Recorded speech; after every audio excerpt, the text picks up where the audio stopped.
Hello everyone. तर मस्तपैकी fresh झाले होते, भाजी बनवायला घेतली आणि भाजी खारट होता राहिली. थोडक्यात मी वाचली.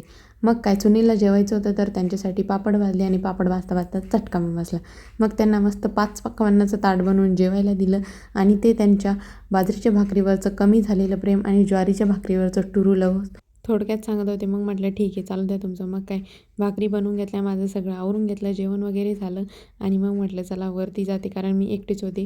सुनीलला डोकं लावायला गेले आणि मला सापडला होता मेहंदीचं कोण. तर म्हटलं मेहंदी काढू आणि माझ्याकडून बॅट पडली होती, पण असं दाखवायला नको माझ्याकडून पडली. तर म्हटलं अरे यार, मला खूप बॅट लागली आणि यांची खुशी बघा किती हसताय बघा, बॅट लागली म्हटलं.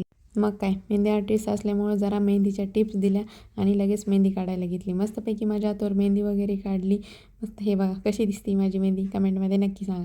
थोडा वेळ आराम केला, उठल्यावर थोडासा अवतार व्यवस्थित केला, टिकलं वगैरे लावली आणि माझी मेहंदी बघा कशी दिसते.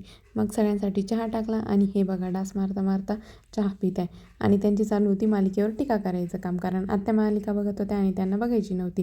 तेवढ्यात दादा आले, दादांना चहा दिला आणि आमची 2 ब्लॉगरची टक्कर झाली. मग म्हटलं चला थोडंसं स्किन केअर करू.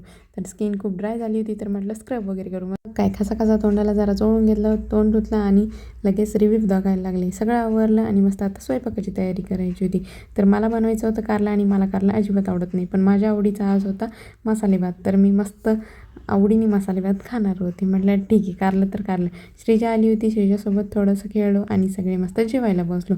आणि दादा बघा कशाला असते, काय म्हणताय पुढं ऐका. मला व्लॉगिंगमध्ये डिस्टर्ब का करता? चला बघूया श्रुतीला डिस्टर्ब का करता. मग मस्त सगळं आवरून झोपायला गेलो. चलो बाय.